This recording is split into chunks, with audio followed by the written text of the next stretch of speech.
Bien. Bueno, buenas tardes a todos. Bienvenidos a el conversatorio de Historia y Religión número 17. Y bueno, les presento a Silvina, ya la mayoría de ustedes la conoce.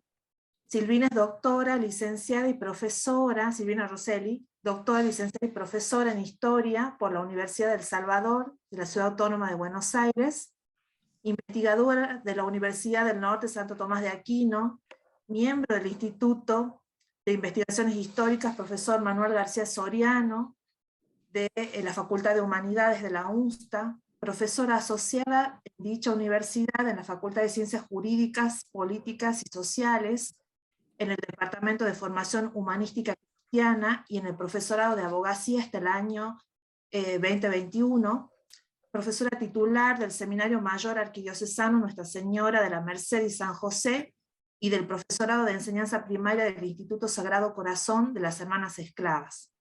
Investiga temas vinculados con la historia de la Iglesia en Tucumán, el catolicismo social y la vida religiosa femenina, en particular la trayectoria de las franciscanas misioneras de María en Argentina, de los que publicó varios artículos.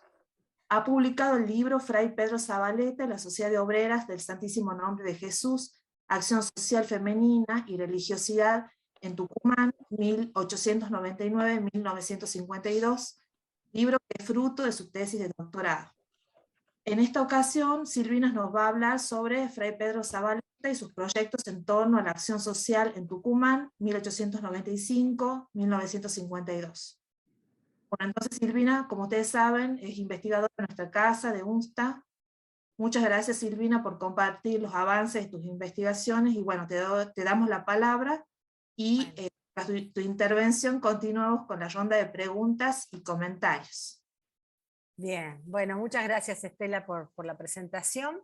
En realidad esto es parte, por un lado, de mi tesis, que es mucho más amplia porque profundiza el tema de la sociedad de obreras, pero por otro lado también es parte de algo que estoy ampliando actualmente, que es el tema del catolicismo social tucumano, que tiene muchas otras asociaciones, pero que el aporte dominico fue fundamental y fue el primero prácticamente que conocemos en la provincia.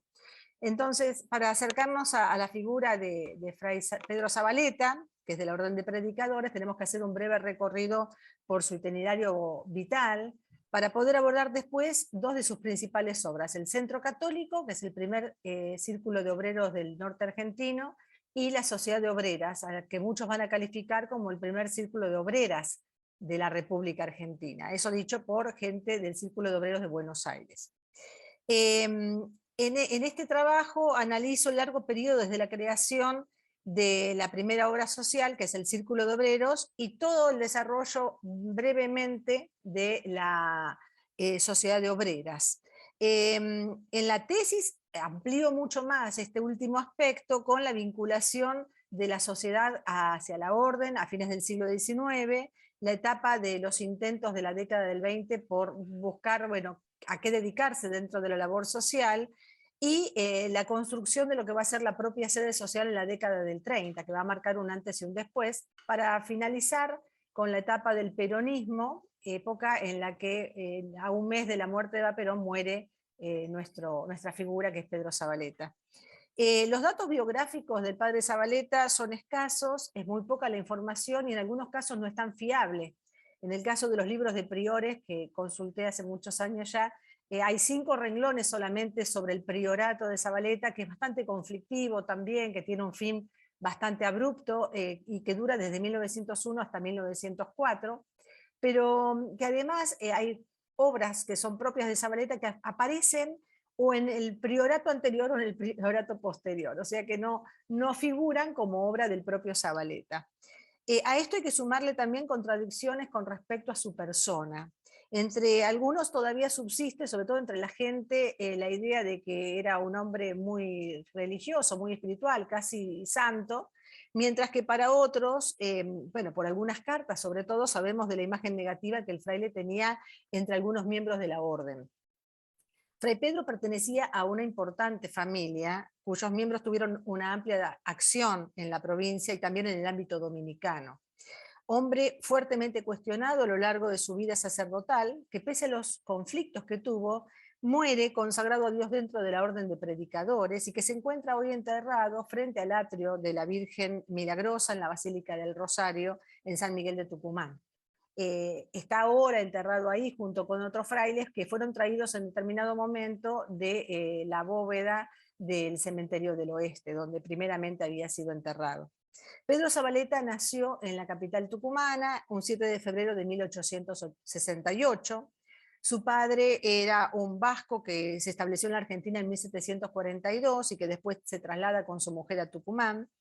La madre de Fray Pedro, doña Orofila del Corazón de Jesús Méndez Huergo, conocida como Jesús Méndez Huergo, fue miembro de otra notable familia tucumana de industriales azucareros, y sus hermanos Juan Manuel y Juan Crisóstomo tuvieron una destacada actuación tanto en el campo político como en la industria azucarera de la provincia. Estos hermanos colaboraron con infinidad de asociaciones religiosas, particularmente con parte de la construcción de la iglesia o del templo dominicano y del templo franciscano. Uno de ellos está enterrado en el convento de los franciscanos. Y también con la construcción del seminario actualmente arquidiocesano, del cual donaron el terreno. Doña Jesús Méndez afianza los vínculos sociales y económicos de su familia con otra también dedicada a la industria azucarera, que son los Zabaleta. Fue miembro de la Tercera Orden, un espacio privilegiado dentro del convento. También fue la primera priora mencionada en las libras de actas de la Venerable Orden Tercera, miembro honorífico de la Primera Orden, un privilegio del que muy pocos gozaban, y benefactora del convento. Fue socia de las Hijas de María, invitada a ser madrina de profesión de Sor Eloísa Quirós, bueno, Eloísa Quirós, llamada Sor Vicenta de María en la conformación de las Hermanas Dominicas Tucumanas, y también participó en la cofradía del Santísimo Nombre de Jesús, del Apostolado de la Oración y del Apostolado del Sagrado Corazón de Jesús, de la enseñanza de la doctrina cristiana. La pertenencia de Jesús Méndez a tantas asociaciones religiosas dominicanas muestra su estrecha vinculación al convento, donde también había una cercanía física al mismo, ya que su casa familiar quedaba en la misma cuadra del convento. La familia cultiva una estrecha relación de amistad con los frailes, particularmente con Fray Ángel María Boisdrón, que se traduce también esta relación en la forma en que Boisdrón va a tratar durante toda su vida a Fray Pedro Zabaleta. Al parecer, doña Jesús tuvo 12 hijos, no vamos a hablar de ellos. Los dos más vinculados a Fray Pedro son su hermano Julio, también dedicado a las obras sociales, y su hermana, Vicenta Zabaleta, que durante un tiempo pertenece a esa primera corte de religiosas dominicas y sale al poco tiempo. En cuanto a Fray Pedro, entra a la orden de predicadores siendo muy niño, a los 15 años pertenecía al grupo de los frailitos, así conocidos, después es admitido al noviciado, enviado por Boisdrón a Córdoba para su formación, y después de cursar sus estudios de filosofía y teología en el convento tucumano, se ordena sacerdote en 1892. A los 3 años, digo esto, no lo anoté ahora, pero lo voy a decir después, me parece que vale la pena resaltarlo, a los 3 años solamente de haber sido ordenado sacerdote, cuando él, siendo quien tenía a su cargo la cofradía de Nuestra Señora del Rosario, va a fundar el Centro Católico de Obreros. O sea, cuando él se ordena sacerdote, Grote estaba fundando el primer círculo de obreros de la Argentina, y a los 3 años trae esa experiencia al norte argentino. La obra de Fray Pedro va a estar inscripta en la línea del catolicismo social europeo, que se enfrentaba a la burguesía liberal y anticlerical, y dentro de este contexto, Fray Pedro intenta llevar a cabo una cristianización y una moralización de hombres, mujeres y niños humildes a través de una labor educativa que se despliega en distintas actividades. Su primera experiencia educativa, particularmente, además de la que lleva a cabo en el centro católico, en el Círculo de Obreros y de la Sociedad de Obreras, va a ser con la fundación del Colegio Santo Domingo en 1904. Hacia fines del siglo XIX, la Iglesia trata por todos los medios de recuperar el control sobre la educación que el gobierno había tomado a su cargo y presentar un modelo alternativo al liberal propio de la época. En el caso de Tucumán, la élite Católica va a sostener económica y moralmente cada una de las iniciativas para llevar adelante ese ideario educativo basado en la educación religiosa, moral y patriótica. A esta realidad dio respuesta Fray Pedro, que crea, como decía, en 1904 la Escuela Infantil, así llamada instituto del cual se constituye en su primer director. Luego se traslada a este colegio que comienza funcionando en la calle Buenos Aires, en el local del Centro Católico, en la calle San Lorenzo 551, en lo que era el local del noviciado dominico. Cuando muere Fray Pedro, el 27 de septiembre de 1952, la necrología que se escribe sobre su persona en un importante periódico local hace referencia a su sentido creador y rescata su atracción por las cuestiones sociales y la solución de ellas mediante la aplicación de los principios de las encíclicas papales. Entendía, dice el artículo, que muchos de los problemas del pueblo tienen su origen en la falta de una profunda educación moral y cristiana en el seno del hogar. Fue ese convencimiento el que lo lleva a fundar primero el Centro Católico y después la Sociedad Protectora de la Mujer Obrera, que preocuparon sus luchas en los últimos tiempos. Ahora voy a presentar una breve contextualización de la época a la que voy a hacer referencia, época del surgimiento de la cuestión social, del catolicismo social, para abordar después las dos experiencias ligadas a este movimiento. Como consecuencia de la situación económico creada y social creada por la Segunda Revolución Industrial, en Europa aparecen las ideologías comunistas, aparece la Internacional fundada por Marx, y surge también el anarquismo y el sindicalismo reconocido como pleno derecho en Inglaterra hacia 1875 y en Francia en 1884. Tanto el sindicalismo como el socialismo como corrientes políticas provocaron que los países industrializados se plantearan algunos aspectos del orden liberal. Así, se va a limitar el trabajo de las mujeres y los niños, se elaboran medidas de protección contra los riesgos sociales, seguros contra accidentes de trabajo, de enfermedad, sistemas jubilatorios, etc. Surgen entonces una serie de políticas sociales destinadas a cubrir aspectos fundamentales de la vida humana. Dos innovaciones que fueron instrumentadas por el liberalismo surgen para esta época, que tienen importantes repercusiones en el plano político y social: el sufragio universal y la generalización de la instrucción primaria gratuita de las manos de las leyes secularizantes. Comienza entonces a plantearse en Europa lo que se denomina la cuestión social, la cual puede definirse como un conjunto de consecuencias derivadas del proceso de inmigración masiva, de urbanización, de industrialización, relacionadas con el surgimiento de la clase obrera y el modo de producción capitalista. Un entramado de problemáticas habitacionales, económicas, de salubridad, de inseguridad, entre otras que atraviesan esta época. De lo que no cabe duda es que la cuestión social originaba un debate sobre la capacidad de las instituciones liberales para proveer soluciones a los nuevos problemas. A nivel eclesial, esta problemática se manifiesta en dos etapas.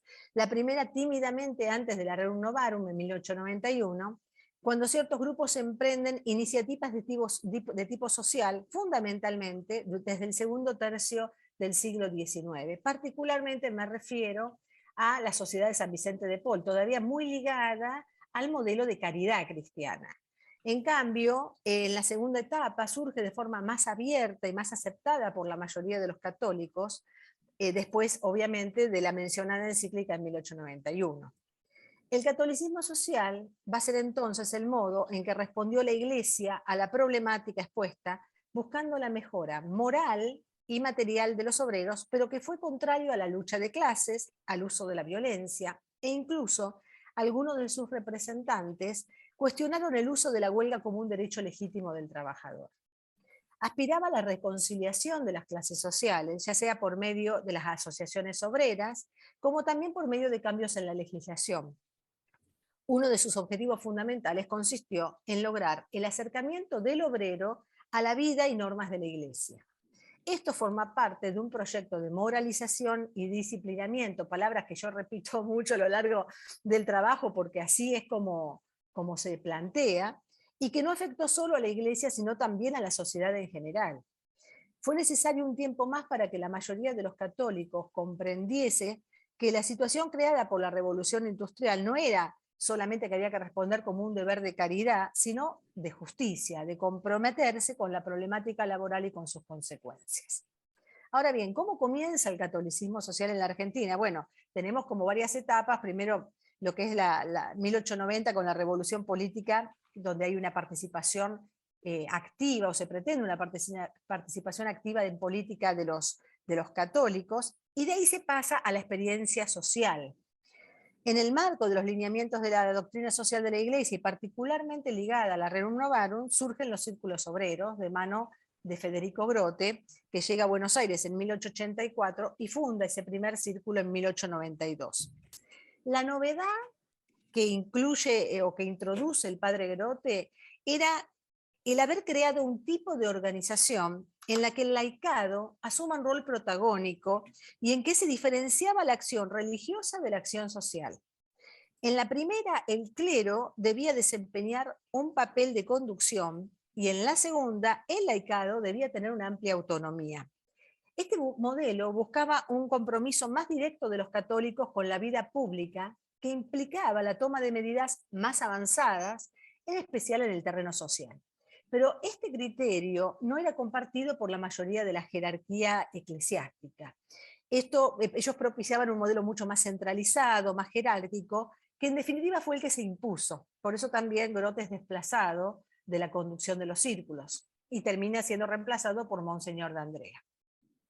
Ahora bien, esta problemática social y económica también se da en Tucumán a mediados del siglo XIX, pero particularmente a fines en el último tercio, con la introducción del ferrocarril, con la llegada del ferrocarril, se da un crecimiento notable del cultivo de la caña de azúcar, igual que la máquina a vapor para accionar los trapiches, y esta modernización de la industria y la necesidad de mano de obra que se va a ir multiplicando, se cubre con la llegada de trabajadores golondrinas. Distintas crisis van a atravesar la industria azucarera, ¿no? Y eso lo muestran varios textos que hoy son fuentes, como el informe de Julio Ávila, Medios prácticos para mejorar la situación de las clases obreras, de 1892, el de Paulino Rodríguez Marquina, Las clases obreras, la mano de obra, costumbres, vicios y virtudes, y medios para mejorar las condiciones, de 1894, una segunda obra de Rodríguez Marquina sobre el tema de las enfermedades y que afectaban, las condiciones que afectaban a la población infantil. Y este estudio de Julio Ávila, Daniel Campi lo muestra como precursor de Viale Macé, ¿no? De ese famoso estudio de Viale Macé de 1904. Todos estos informes muestran de alguna manera la situación económica y social de Tucumán, especialmente el mundo de los ingenios azucareros, las consecuencias de la ley de conchavos, las jornadas de trabajo extremadamente largas, las condiciones habitacionales. En fin, todo esto se va agravando a medida que transcurren las crisis económicas, y así el gobierno intenta dar respuesta a todos estos conflictos apoyando e incentivando proyectos particulares o de instituciones entre las que se encuentra la Iglesia Católica. Un rol fundamental dentro del catolicismo social tucumano lo va a ejercer el obispo Pablo Padilla y Bárcena, quien asume la conducción de la nueva diócesis en 1897. Monseñor Padilla va a alentar la formación de los círculos y también alentar la participación y la cooperación entre patrones y obreros, siguiendo el modelo asociacionista que promovía la Rerum Novarum. Hay una relación muy estrecha, que yo trabajo en otros artículos, entre Padilla y Federico Grote, ¿no? Que son muy amigos, y eso es lo que lleva a que también Padilla quiere que los redentoristas se establezcan en Tucumán. Y que misionen en Tucumán, que recorran los ingenios azucareros. Grote tenía una visión distinta, como decía antes, a la jerarquía porteña, que pretendía unificar a todos los movimientos pastorales bajo su conducción y con un sesgo más religioso, ¿no? Más espiritual. Esa fue la perspectiva por la cual Grote no quiere que le pongan el nombre de Círculo Católicos de Obreros, sino que simplemente se digan círculos de obreros, ¿no? Como para sacar un poco esa mirada solamente religiosa o espiritual y darle más importancia al laicado y a la acción social. Ahora bien, ¿cómo llega esta vertiente a Tucumán? Bueno, en el caso de Fray Pedro Zabaleta decíamos que el mismo año que él se ordena es cuando Grote funda el Círculo de Obreros, y al parecer, también bajo el influjo de todo lo que había sido la promoción de la acción social por medio del padre Guadrón, que fue muy importante, ¿verdad? Sobre todo a través de sus discursos, Zabaleta decide fundar el Centro Católico. Mucho tiempo después de haber empezado mis estudios sobre la tesis, yo descubro que en realidad esta idea, además de ser propiciada por Guadrón, él la concreta sacando no sacando es la palabra, pero sí comprometiendo a un grupo de personas, de hombres, que participaban de la cofradía de Nuestra Señora del Rosario, y paralelamente los pone a trabajar en el Centro Católico.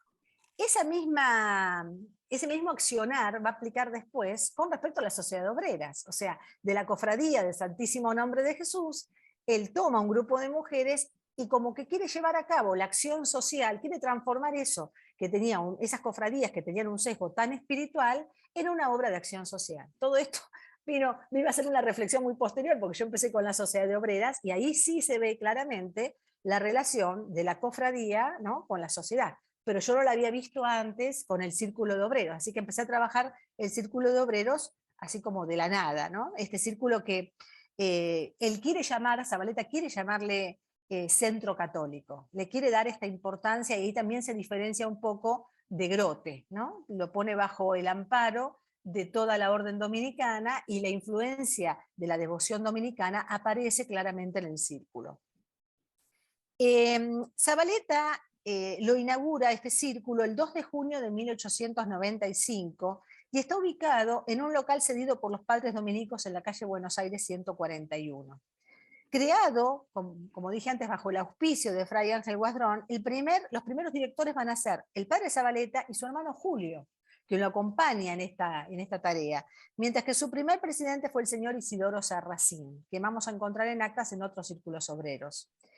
El día de su inauguración hay una solemne función religiosa, por la mañana en el Templo de Santo Domingo, presidida por Guadrón, quien pronuncia un notable discurso dedicado, alusivo a la formación del Centro Católico, y a la noche hay una función a la que asiste el gobernador de la provincia, de acá vemos también el influjo que tiene el convento dominicano en la sociedad tucumana, don Benjamín Araos, el intendente municipal, Carlos Vera, gran cantidad de público, y ahí toma la palabra el presbítero Fermín Molina, el doctor Melitón Camaño, el señor José Fierro, que va a ser otro destacado personaje, ¿no?, de la educación en Tucumán, de la política en Tucumán, y también del catolicismo social tucumano. Y por último, el padre Guadrón va a terminar diciendo que recordaba haber visto en los amplios pliegues de un estandarte de una asociación europea grabadas estas palabras: que viva, crezca y florezca. Y con ello hacía votos porque el centro que se inauguraba viva, crezca y florezca con indecible lozanía. Las tareas sociales a cabo que se llevaban en este centro eran múltiples: la aplicación del socorro mutuo para casos de enfermedad, la fundación de escuelas primarias para niños de ambos sexos, de los socios, y clases nocturnas para los alumnos. De hecho, el padre Julio Zabaleta de noche va a rentar este local para una escuela adulta para artesanos. Se crearían agencias de trabajo, actos festivos en el local del centro, y al mismo tiempo se accedería a un recreo honesto, se ilustraría las conferencias sobre temas científicos, morales y religiosos, se estableció una caja de ahorro y se alentó la concurrencia por medio de delegados a los congresos de obreros. Esto, lamentablemente, no tenemos la participación, en el caso del archivo de la Federación de los Círculos Obreros. Tenemos la conexión que hay siempre con el Centro Católico, permanentemente, pero no tenemos la actuación de quienes han sido los responsables de ir a estos congresos obreros, que sería bastante interesante. Por lo menos todavía no lo hemos encontrado. Las clases tenían lugar en una sala cuya madrina fue la señora Serafina Romero de Nogués, una de las más reconocidas benefactoras también de la sociedad tucumana, ¿no?, que aparece en cuanto asociación, cofradía, etcétera, exista en la provincia, y el doctor Pedro Koch, ministro de Gobierno. Federico Leclerc. El círculo constituyó un espacio de sociabilidad en el que se realizaron tareas de formación y de recreación, organizando clases semanales de materias como historia nacional, instrucción cívica y religión, dictadas por distinguidos abogados, catedráticos y sacerdotes. Y también se impartían materias religiosas para los hijos de los obreros. Uno de los conferencistas más importantes que asistió a estas clases, el maestro Fierro y los padres Planes y Salvador Villalba. Salvador Villalba fue quizás el máximo referente del catolicismo social en Tucumán, franciscano. Él estuvo en algún momento en lo que fue la agrupación de todos los movimientos obreros católicos de la provincia. Fue el principal orador que se encontró en la provincia. La recreación estaba destinada, no así Zabaleta, porque Zabaleta no lo encontramos como orador en ningún lado. Y tampoco tenemos registro de que haya estudiado algo como se usaba, ¿verdad?, en esa época entre los dominicos. Bueno, no tiene ni cursos ni nada que se haya mencionado en ningún libro, ni tampoco es orador frecuente. Él generalmente, incluso a todas los aniversarios del Centro Católico, de la Sociedad de Obreras, invita a otros a orar, ¿no? Así que ahí, con el tema de su formación, quedamos como con un vacío. La recreación está destinada a los trabajadores, para apartar a todos los trabajadores de una diversión deshonesta y de los vicios, algo que es frecuente en todos los documentos del catolicismo social tucumano, ¿no? Entre ellos el alcoholismo y el juego son algo que se repite en casi todos los documentos, sobre todo del obispo Padilla. Se celebraban veladas literarias o musicales a las que se invitaba a otras agrupaciones obreras como la Argentina, el Círculo Central de Obreros o el Centro de Abastecedores. A mí me llamaba la atención de que en algunas ocasiones había 400, 500 obreros mencionados, que es una cantidad bastante interesante para la época, ¿no? Para asociaciones católicas. En este círculo se puso un particular énfasis, como decía antes, en el aspecto religioso. Ya en el reglamento se establecen varias pautas afirmando que el carácter inmutable del centro sería el sostenimiento de la religión católica, obligando a los socios a no estar afiliados a ninguna sociedad anticatólica, ¿no? Las famosas logias que existían por todos lados, obligándolos también a asistir en corporación a la función religiosa o a la fiesta aniversario del centro, a la misa en sufragio de los difuntos, que se realizaba cada 1 de noviembre en el Cementerio del Oeste. Este círculo además fue puesto bajo la protección de Nuestra Señora del Rosario y del Señor de la Salud, a quien se le dedicaba una función realizada anualmente en el Templo de la Merced. Y esta última ceremonia también contaba con gran participación de agrupaciones obreras invitadas. En todas las actividades existía un fuerte principio de diferenciación entre los miembros de la clase obrera y los caballeros de la comisión directiva, sobresaliendo los socios honorarios. Esta distinción también es muy marcada y diversos testimonios nos van a hablar de la buena marcha de este círculo, sobre todo en el caso de una visita canónica del provincial Guadrón en 1897, a 5 años de la creación del círculo. Dos hechos fundamentales van a tener lugar en la vida del centro entre 1907 y 1908. Una fue la bendición del panteón propio del centro, lograr su panteón en el Cementerio del Oeste, y en 1908 la aprobación de los estatutos por parte de la autoridad civil, cosa que es no sé si tan inocentemente Zabaleta lo hace con el Centro de Obreros y con la Sociedad de Obreras. ¿Por qué? Porque no había reglamentación todavía en la orden con respecto a poner bienes que pertenecían, digamos, a alguna asociación dominicana con una personería jurídica civil. Eso recién aparece en el año 1946, por lo menos que yo tenga conocimiento.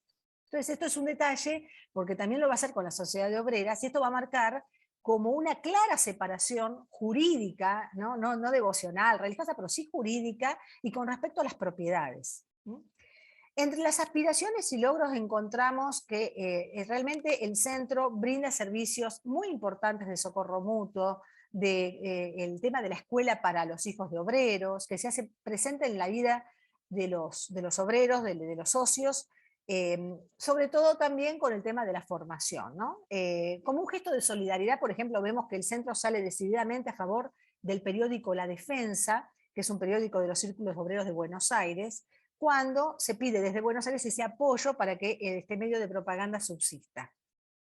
La comunicación del centro con la Junta de Gobierno es frecuente en Buenos Aires y se contribuye también a la cuota del gobierno central con otros gastos también como el del pago del auxiliar de secretaría. El centro fue un espacio de participación de hombres reconocidos en la sociedad tucumana, como fue el caso de los doctores Benjamín Paz Hijo, Vicente Gallo y Ernesto Padilla, que en ese momento eran 3 jóvenes abogados provenientes de familias destacadas que participaron activamente en la comisión directiva del centro. Y esto es un detalle bastante interesante porque de Padilla a un Furlon decía que no había tenido nunca, siempre había apoyado desde afuera las asociaciones religiosas, pero nunca había tenido participación activa, y acá lo tenemos como director honorario.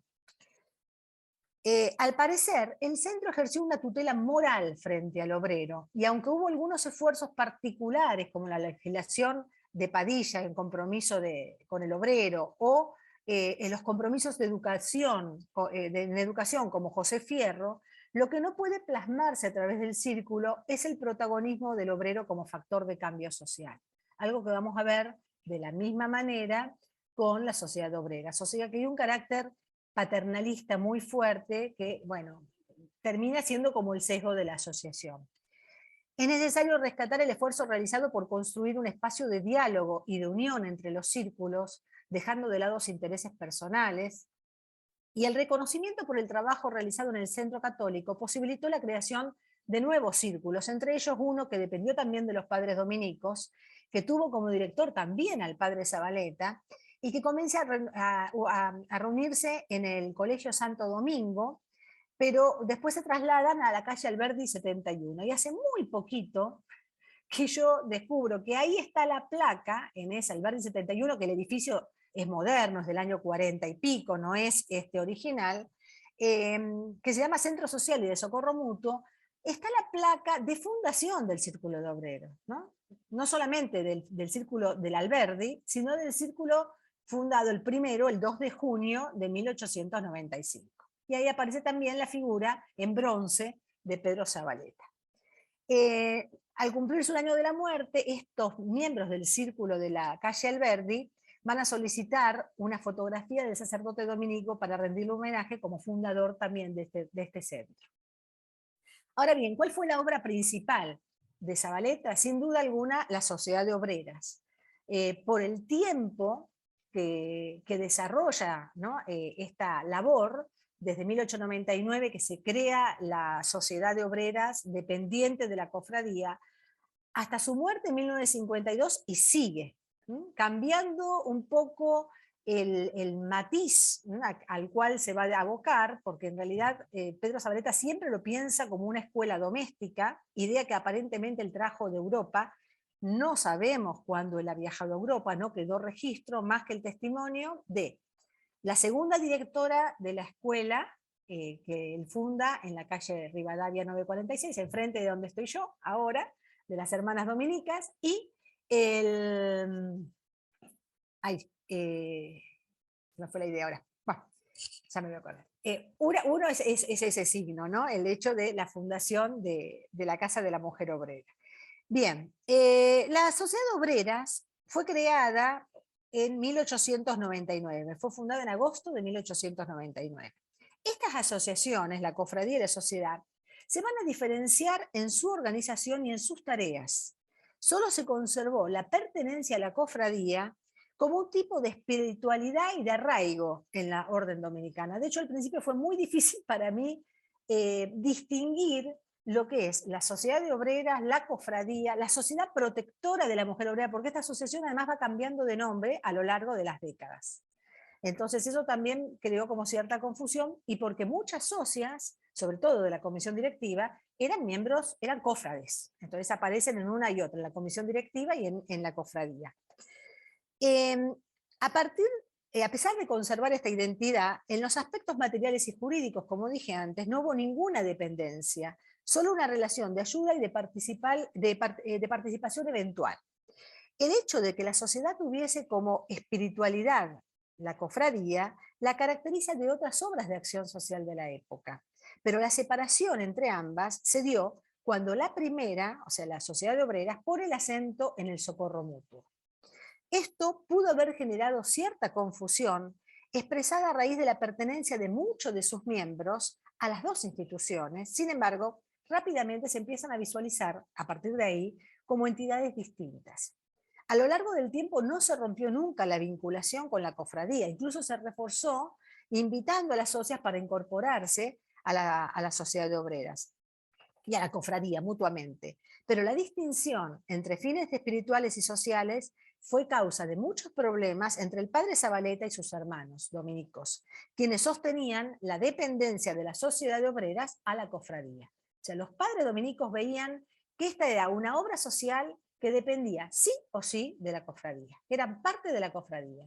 Y Zabaleta la crea y termina siendo algo totalmente independiente. Incluso hasta su muerte, que en vez de legarla, ¿no?, a la orden dominica, la lega al arzobispado. A medida que me fui internando en estos libros de las actas de la Sociedad de Obreras, encontré un grupo de mujeres de la élite que comenzaron a tener nombres propios y rostros distinguibles. Todas estas mujeres son muy conocidas en la sociedad tucumana. No voy a hacer ahora un listado, pero aparecen todas las socias de la comisión directiva al final de la tesis. Y hoy otro grupo que integra la sociedad, que es el de las trabajadoras, que se me presenta de manera anónima. Prácticamente no hay nombres en los libros de actas, salvo cuando se puntualiza que hay que ayudar a la socia tal. Pero si no, no aparecen. Aparecen en todas las reuniones nombradas las asistentes de la comisión directiva. En la documentación encontrada, la voz de las obreras es prácticamente anónima, se puede leer entre líneas cuáles fueron sus necesidades, sus intereses, los motivos que las llevaron a acercarse a esta institución y permanecer a lo largo de tantos años.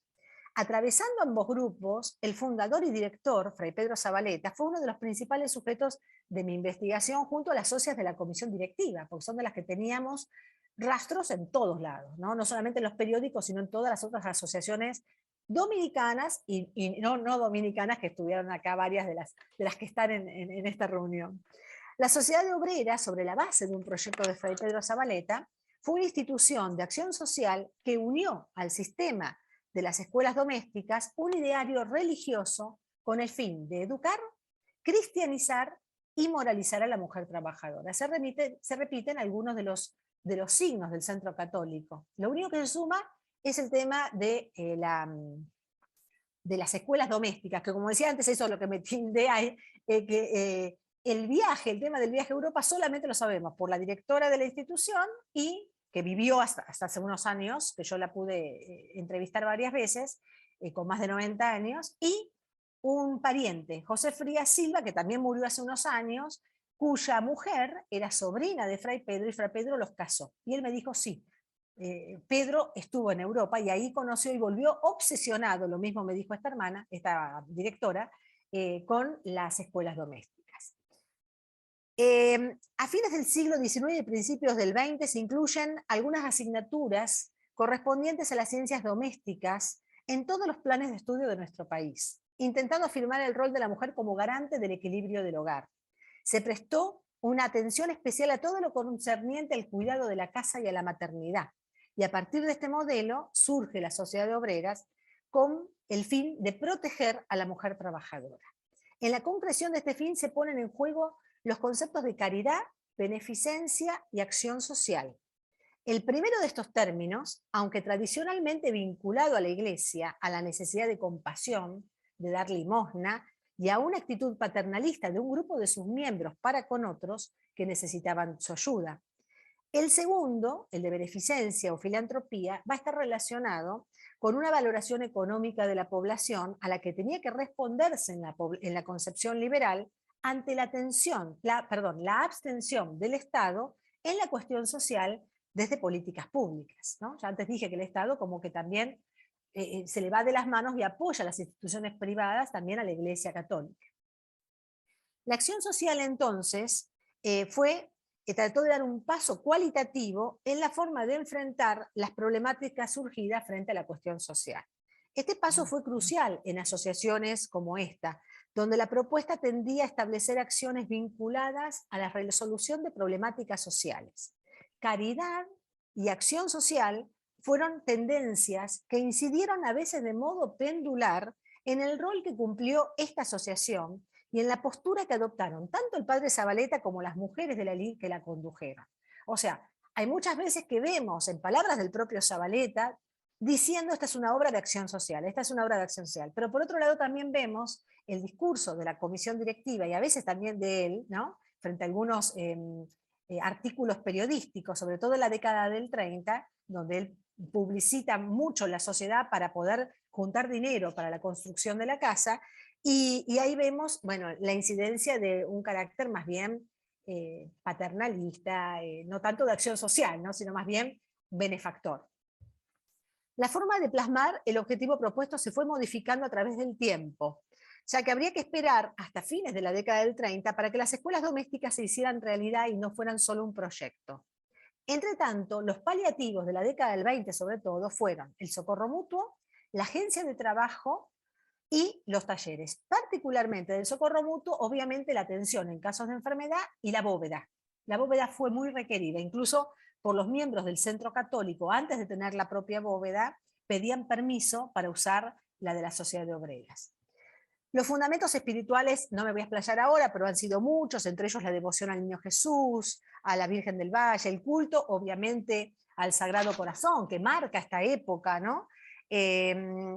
La devoción, como digo, al Santísimo Nombre de Jesús, que es parte de la Orden Dominicana, y en relación a las bases jurídicas, habíamos dicho que la sociedad tiene un primer reglamento en 1914 que provoca el distanciamiento progresivo de la orden dominica.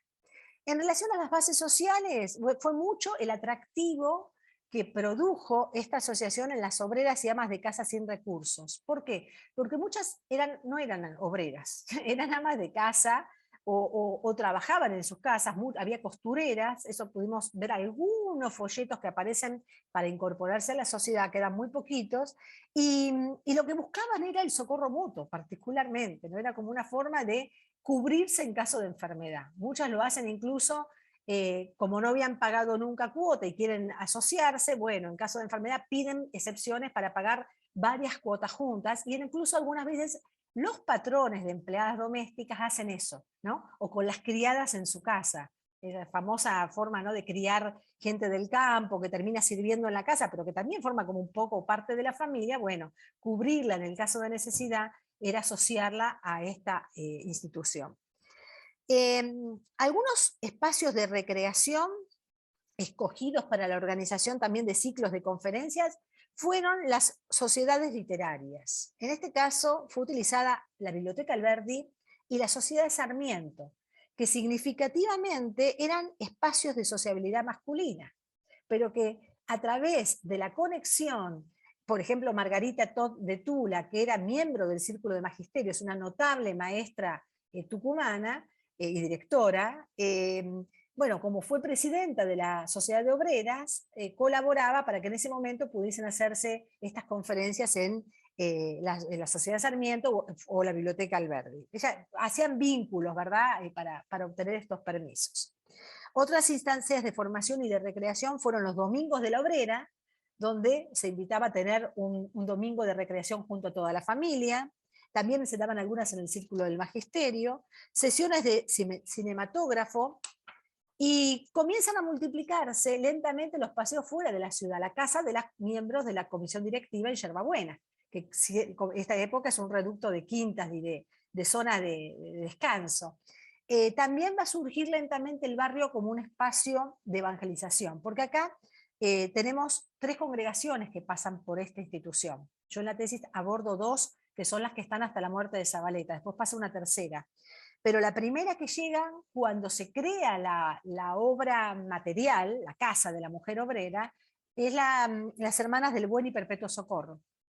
Ellas acompañan 10 años esta obra y estaban preparadas porque en Europa trabajaban en lo que eran las escuelas domésticas. O sea que solamente prácticamente ese modelo de escuela doméstica se trata de aplicar en esta época. Después fue muy complicado. Primero porque las hermanas que vinieron después, las vicentinas, no tenían idea de lo que eran las escuelas domésticas, entonces apuntan a una escuela primaria, ¿sí?, que es lo que después queda de esta asociación. Todavía hay una escuela primaria que funcionó acá hasta que vino el Seminario Menor en el año 91, que la municipalidad se hizo cargo de ella, le buscó una sede, acá muy cerca, a 4 cuadras, en la calle Rivadavia del 400, y que hoy consta con escuela primaria y secundaria llamada Fray Pedro Zabaleta.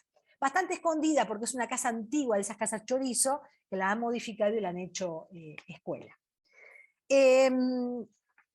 A lo largo del 30, como digo, se construye la sede social, ya voy a ir redondeando, y la obra, durante la época del peronismo, va a tener, va a ser como monopolizada la obra social por el pensamiento de Eva Perón, ¿no?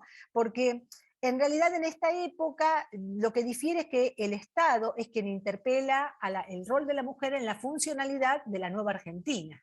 Entonces la mujer, que era considerada también base de la familia y la sociedad, célula de la nación, bueno, va a tratar de vincularse a la sociedad para obtener fondos, como siempre, como lo hace a lo largo de toda la vida, porque el gran problema es que no había una entrada permanente de fondos, salvo algunos subsidios esporádicos, y se va a intentar lograr un proyecto mucho más importante con una mujer bastante interesante de la época, que es Angélica Lanza Colombres, que era maestra de la escuela de Sarmiento, ¿no?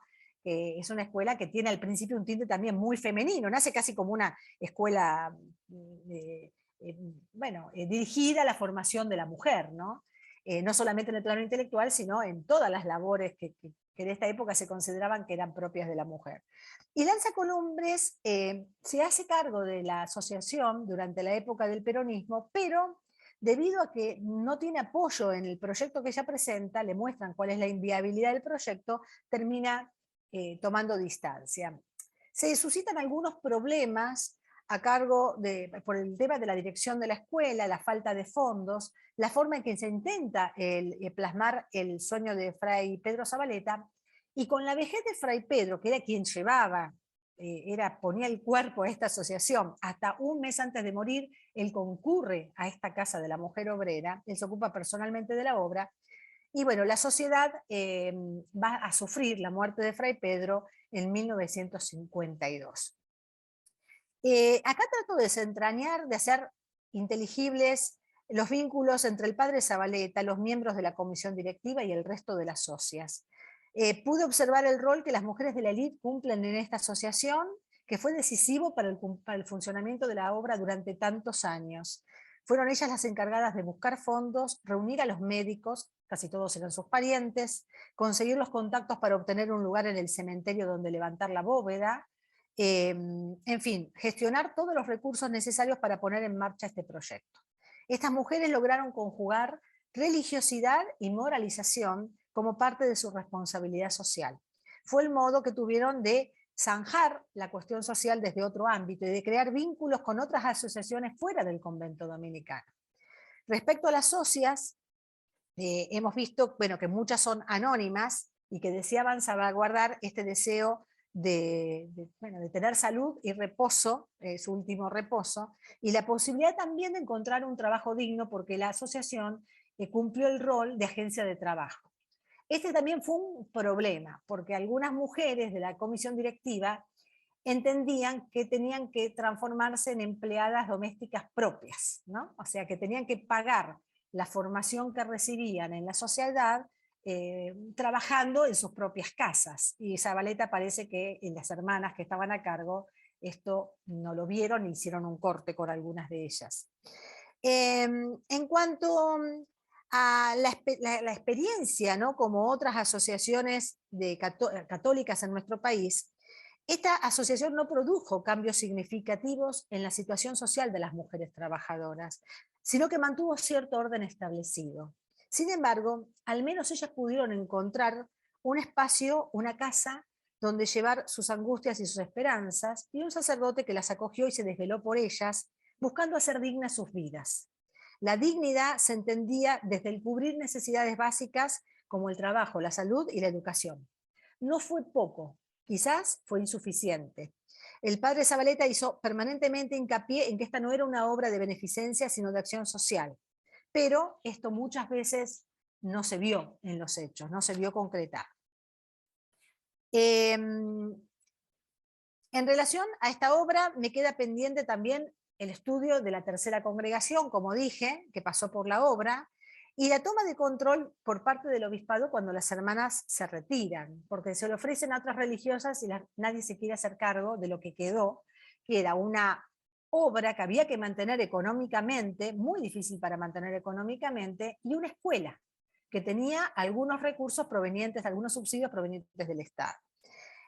También la búsqueda de ese espacio para la escuela primaria, que finalmente le encuentra la municipalidad, y el intento de la orden dominicana, en cierto momento, para recuperar el edificio con el fin de efectivizar el proyecto de lo que después sería la UNSTA, porque en algún momento los dominicos empiezan a estudiar toda esta situación jurídica en la década del 50, ¿no? Fines del 50, para ver si acá podía ser el edificio de la UNSTA, cosa que no se pudo porque el sacerdote lo deja expresamente para el arzobispado, o que el arzobispado disponga, pero solamente con fines educativos.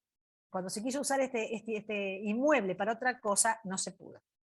La institución donde se concretó el proyecto del padre Zabaleta, la Casa de la Mujer Obrera, fue el lugar donde se dio albergue y educación a mujeres de trabajo, y particularmente fue un cambio, un espacio donde las mujeres de la LIC llevaron a la práctica este ideario con un marcado perfil religioso.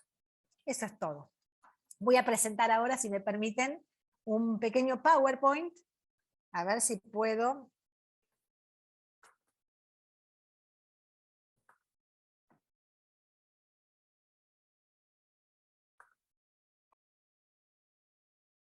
A ver si puedo.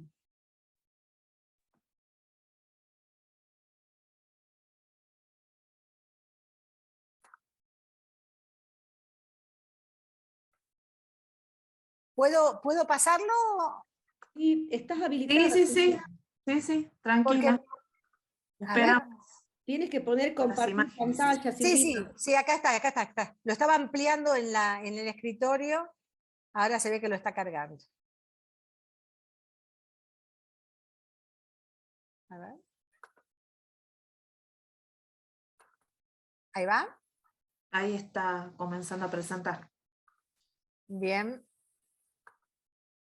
Bueno, son solamente unas fotos, algunas de las fotos que pude obtener, que algunas las usé para la tesis y otras no. Estas son del Archivo General de la Nación con respecto a la cuestión social en Tucumán, un trapiche, ¿no? Y lo que era la industria azucarera y las condiciones de vida de los trabajadores que se reflejan en estas fotos, sobre todo esta foto que muestra a los trabajadores golondrinas. El obispo Padilla, primer obispo de la diócesis de Tucumán, y el padre Federico Grote, de los redentoristas, con quien tuvieron esta íntima relación que hace que el padre Padilla también se viese muy interesado en la cuestión social y que incluso apoyase a Grote en defensa de su persona en Roma, ante algunos ataques que tuvo. Acá unos círculos obreros que se van a fundar posteriormente al Centro Católico. ¿Sí? Que este del padre Zabaleta es el primero, pero el padre Joaquín Tula, que era dominico, funda otro en la calle Muñecas al 300, el padre Julio Zabaleta, el hermano de Pedro, en la iglesia catedral, Fray Salvador Villalba, aparece el segundo de Pedro Zabaleta, el de la parroquia sur, que es el del Alberdi, y otros círculos de la diócesis que en ese momento incluían Catamarca y Santiago del Estero. No han sido muchos, pero han sido importantes en sus localidades. El problema que, como decía el padre Rib, de los lurdistas, muchas veces terminaban siendo los curas y los círculos gendarmes de los industriales azucareros, y eso termina siendo, bueno, un poco de ruido en los trabajadores. Acá vemos algunas fotos de Fray Pedro Zabaleta, de joven, y la misma de viejo, que prácticamente está igual, pero con el pelo blanco, canoso, con los mismos anteojos, que forma parte de la primera del álbum de centenario. Otra donde está con un hombre de bastón en el medio, que es el gobernador Lucas Córdoba, durante su priorato en 1901-1904. Y la otra donde está como centro el padre Guadrón y la comunidad dominicana de entonces. Aparecen varios sacerdotes que conocemos, ¿no? Ahí está el padre, ahí se me fue el nombre, el pintor que estudió Cecilia. Butler. Butler, exacto, Guillermo Butler. Y acá aparecen algunos referentes del catolicismo social tucumano: Fray Salvador Villalba, quizás el más, de los frailes el más reconocido, fraile franciscano, Ernesto Padilla y el maestro José Fierro. Acá los estatutos del Centro Católico, publicados en 1908, pero aparece el estatuto desde 1895, el original, y una carta, que lo interesante fue que fue una carta que yo encontré en una caja que se denominaba Tucumán en el archivo de los Círculos Obreros de Buenos Aires, pero que no había sido registrada como carta de Federico Grote. Y aparece esa carta de Grote donde menciona a Zavaleta, que parece ser que Zavaleta no quiere mucho la intromisión de los círculos católicos de Buenos Aires en la supervisión del Centro Católico.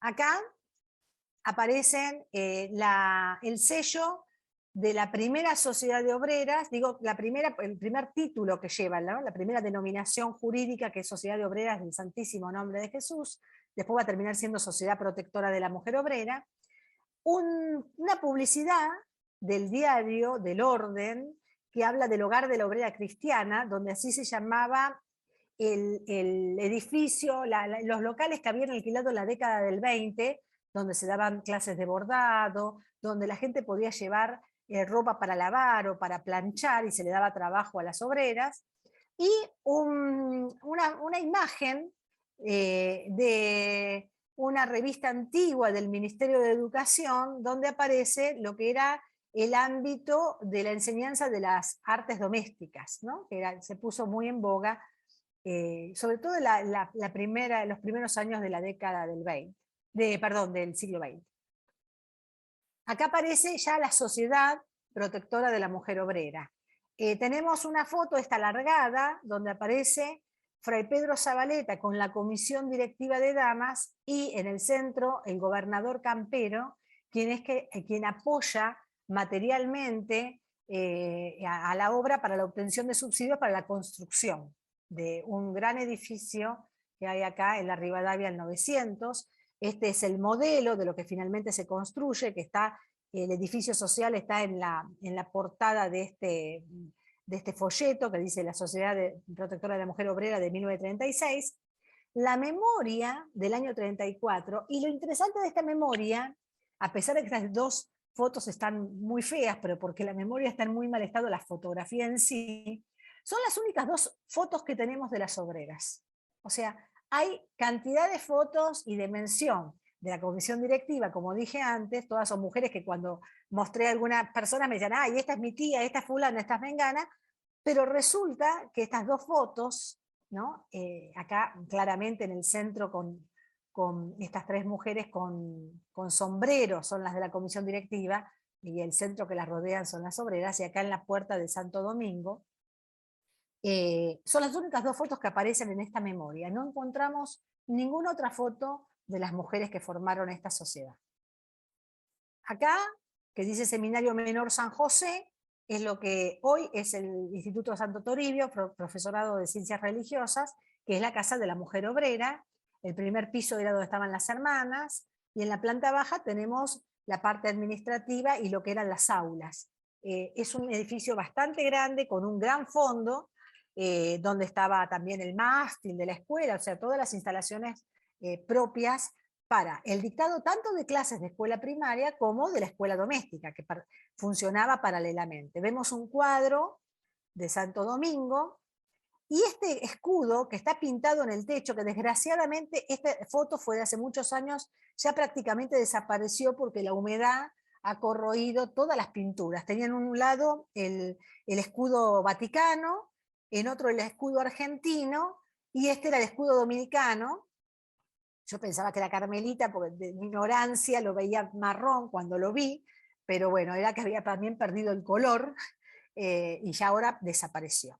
Y acá hay dos placas que permanecen en la actualidad, una dedicada a Miguel Campero, al gobernador que fue el que gestionó los fondos, y otra del año 46 para el padre Pedro Zavaleta.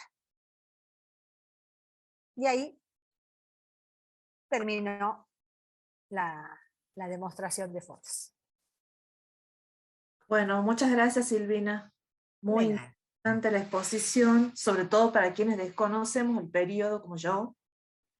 La segunda mitad del siglo XIX para mí, y en Tucumán en particular, es muy desconocida, pero me llama la atención esta vitalidad de estas asociaciones y la participación de la Iglesia acompañando los procesos que se están viviendo en Tucumán, ¿no? Ujú, ujú. Económicos y sociales, y también culturales, porque alientan espacios de sociabilidad, de eventos culturales, y aparecen nombres reconocidos de la época. Sí. Bueno, llama mucho la atención.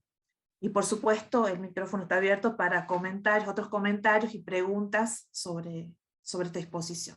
Ahí había visto yo una pregunta, recién como en un Sí. chat, cuando corté, que decía si había tenido la oportunidad de indagar sobre la Sociedad de San Vicente de Paul. No, no, siempre trabajé el periodo de fines del siglo en adelante. O sea, fui con las asociaciones obreras para adelante. No, nunca tuve la oportunidad. Sé que en el archivo del arzobispado hay material, pero indagué de ahí para adelante, no indagué mucho para atrás. Perfecto. Vos también decías que era una figura un tanto polémica la de Zabaleta, y mencionaste ahí unas diferencias con los propios frailes dominicos con respecto a la relación entre la cofradía y el círculo de obreros. ¿Tienen que ver esas diferencias o esa polémica de su figura con este tipo de cuestiones, o hay también otros problemas? A ver, hay problemas, yo deduzco de que él tendría un tema de personalidad dentro del convento, que no lo tenía fuera. Bueno, pasa a veces, vieron que una cosa es lo que uno es en la casa y otra lo que es afuera. Bueno, también en los conventos pasaba, ¿verdad? Y en este caso, yo veo que hay con la gente que ha trabajado con él o que lo ha conocido, siempre hablan de una imagen como muy plácida, muy serena, y como prior hubo muchísimos enfrentamientos. Algunos que tiene que ver, yo creo, también porque él era como un protegido de Boisdron por esta vinculación de la familia, ¿verdad? Entonces, como que algunos tenían que aceptar, no sé, si el rol de prior o de lo que sea. Incluso algunos dicen que él se votó como prior, el voto decisivo se lo dio él, que no se lo dio la comunidad. O sea, hay muchas vertientes ahí hay muchas cosas supuestamente de personalidad.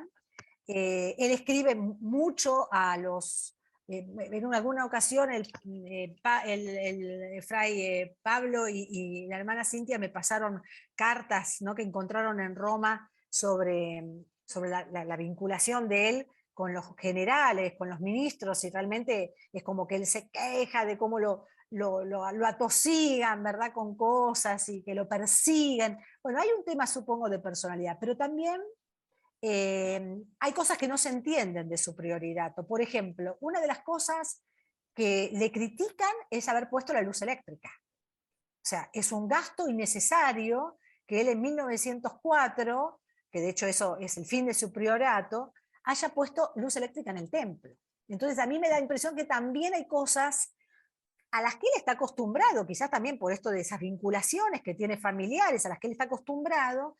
También, por ejemplo, provee una casa en Tafí del Valle para que a él le encanta Tafí, él va siempre a las estancias de su familia, los Zabaleta tienen muchas tierras, tenía por lo menos en Tafí del Valle, él ha sido visitante, entonces él le provee a la comunidad una casa de veraneo en Tafí del Valle.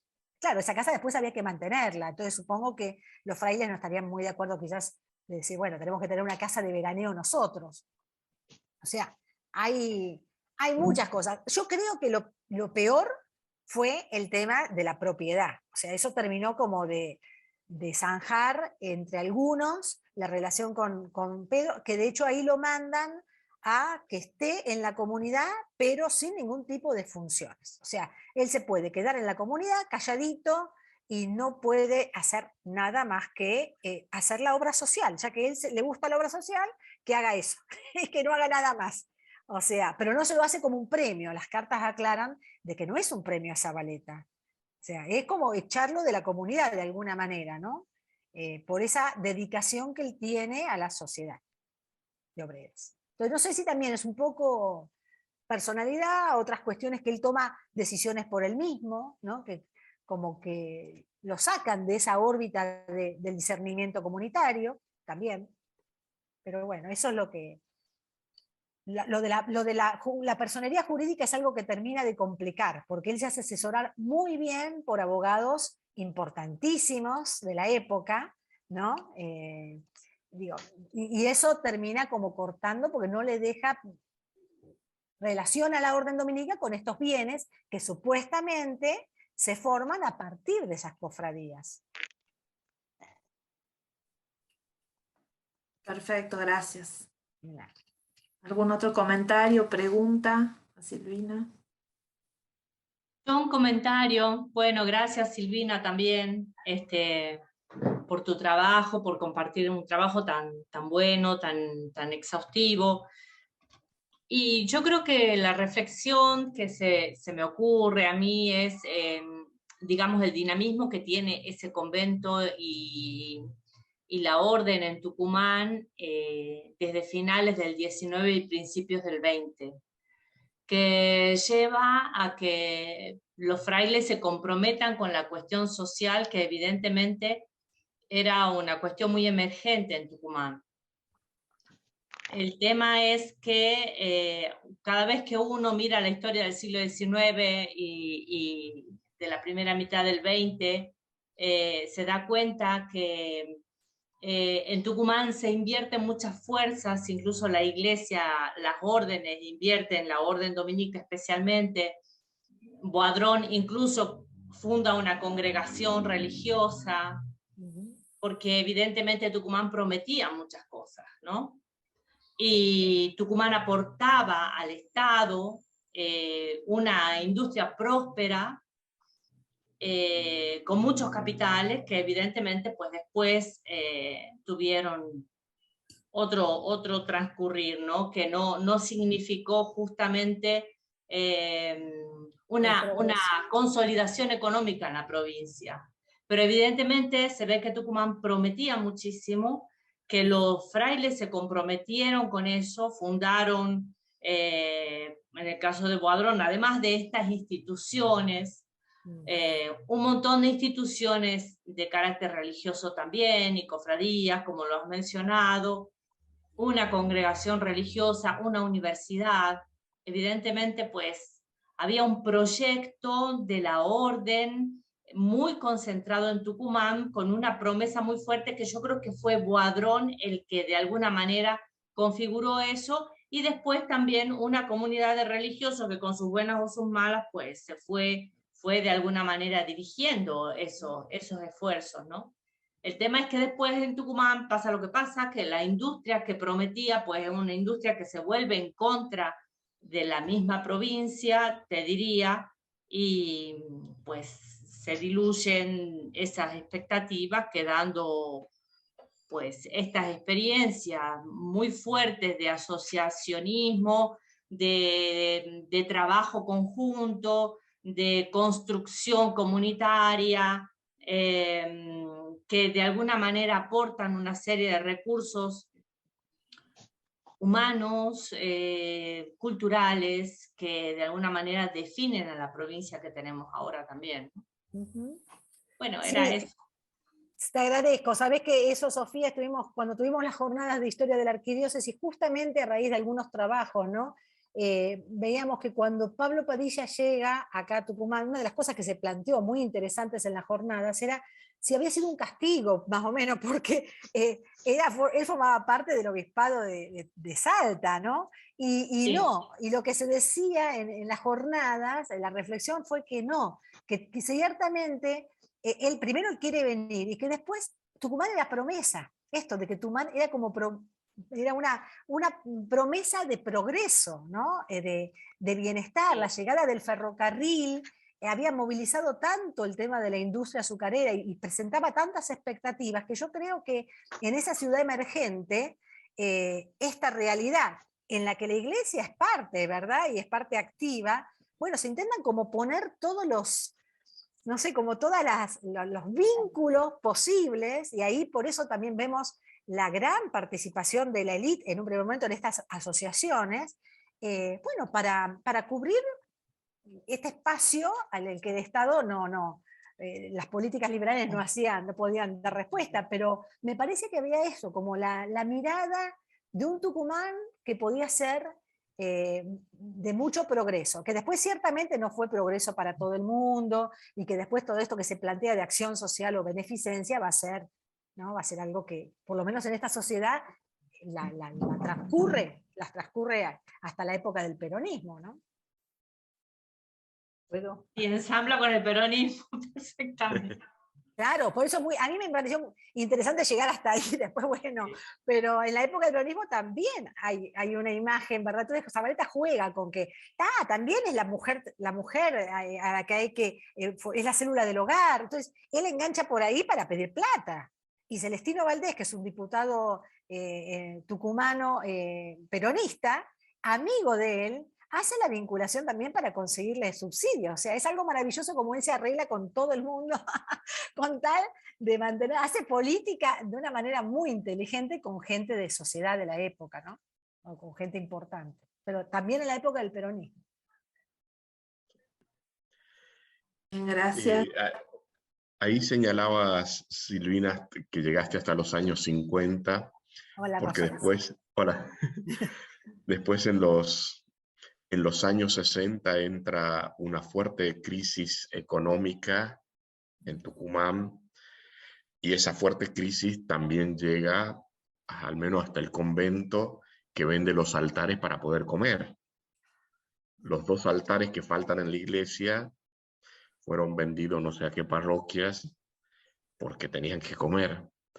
Y ahí fue una gran discusión entre, digamos, no estaban con las discusiones teológicas del concilio, sino si la comunidad se dividió en los que querían parroquia para poder tener algo, una entrada, y los que pensaban que la solución, como señaló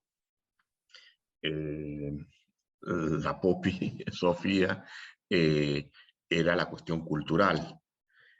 Y entonces ahí estaba el bando de Petit de Murat, que quería la parroquia, y el bando del padre Boria, por decirlo de alguna manera, que querían la universidad, y el padre Quijano y todos ellos, ¿no?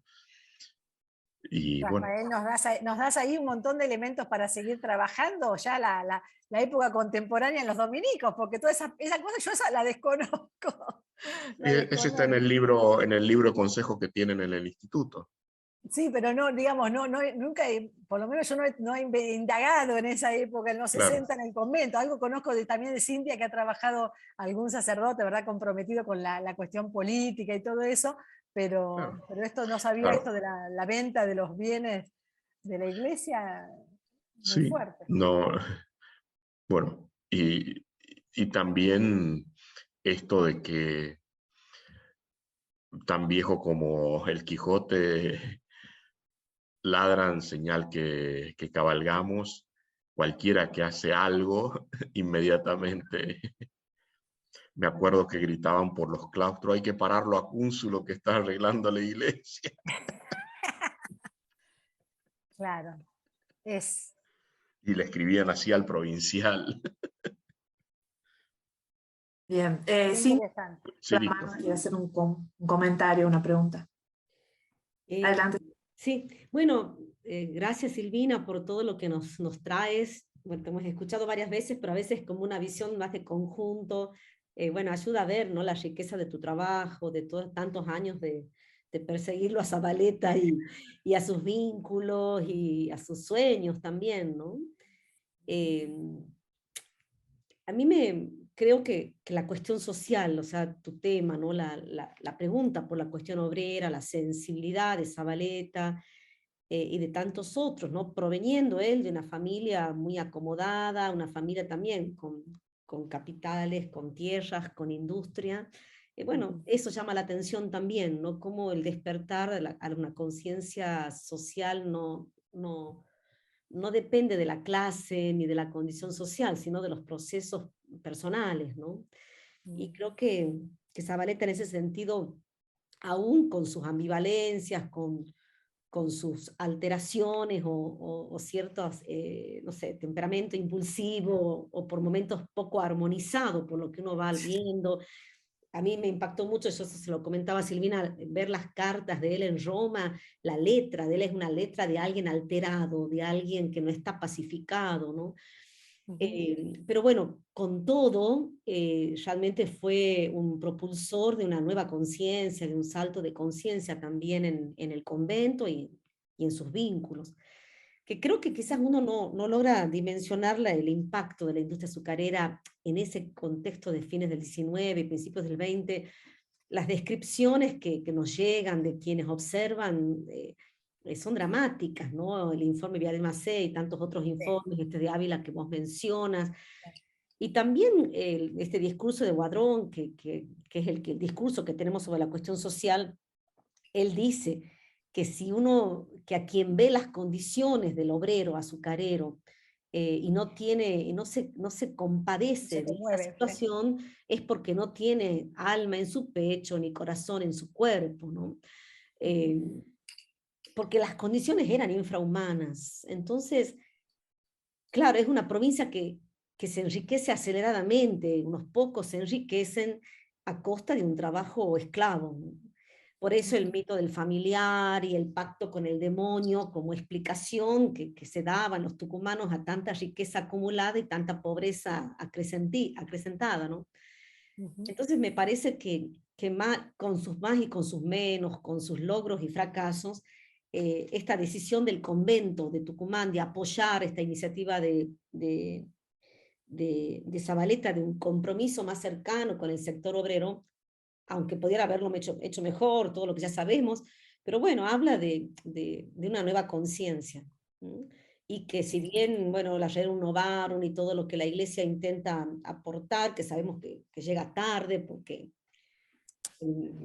Marx escribe 50 años antes de la Rerum Novarum, pero bueno, es un intento de comprender el proyecto pastoral del convento, no a espaldas de la industria azucarera ni de los dramas de la industria, sino intentando, bueno, dar cabida, promover, aunque sea esto de la bóveda que vos decías, ¿por qué tanta preocupación? Porque los pobres no tenían dónde enterrar a sus muertos, ¿no? Sí, sí. Entonces, tener una asociación que les permita tener un descanso digno a sus difuntos, ya eso era muy importante para el sector obrero, ¿no?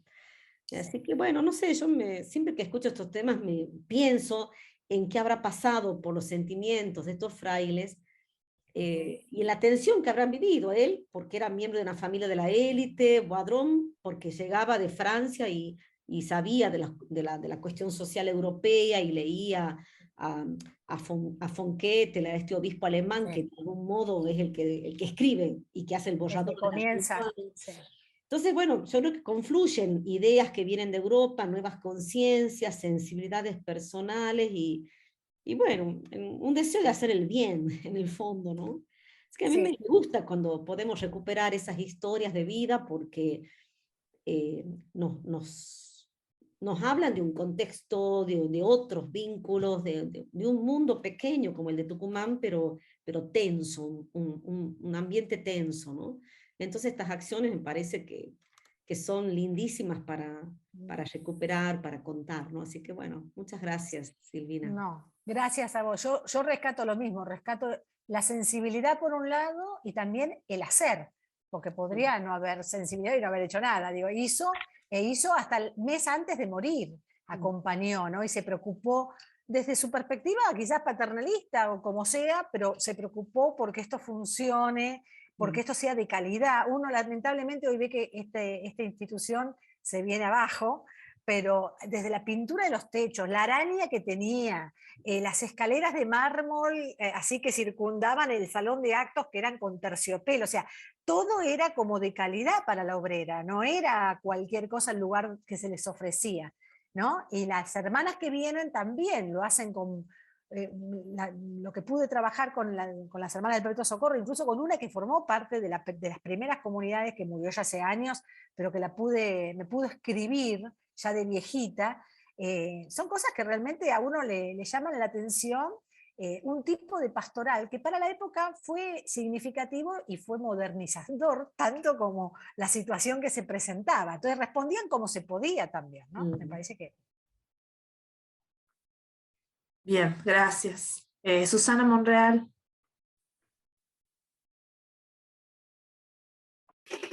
Bueno, hola a los que no saludé. Silvina, espérate, quiero bajar la mano. Muchísimas gracias, Silvina, porque la verdad es que para mí es todo nuevo y me resultó extremadamente interesante. Y me dio una perspectiva, diríamos, desde el norte argentino que yo ignoraba. Por otra parte, realmente me interesó mucho el tema de la sociedad de obreras, porque yo he trabajado en parte de catolicismo social y no he encontrado sociedades de ese tipo por lo menos en las capitales de la región, ¿no?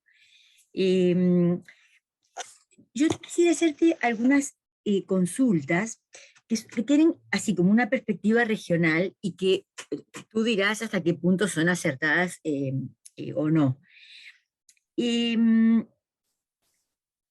Hace ya varios años yo hice un trabajo sobre catolicismo social y sus fuentes, un estudio comparativo en el cono suramericano, comparando la situación de Santiago de Chile, de Montevideo y de Buenos Aires. Y lo digo en este orden porque es el orden en el que me surgen los círculos católicos de obreros, ¿no?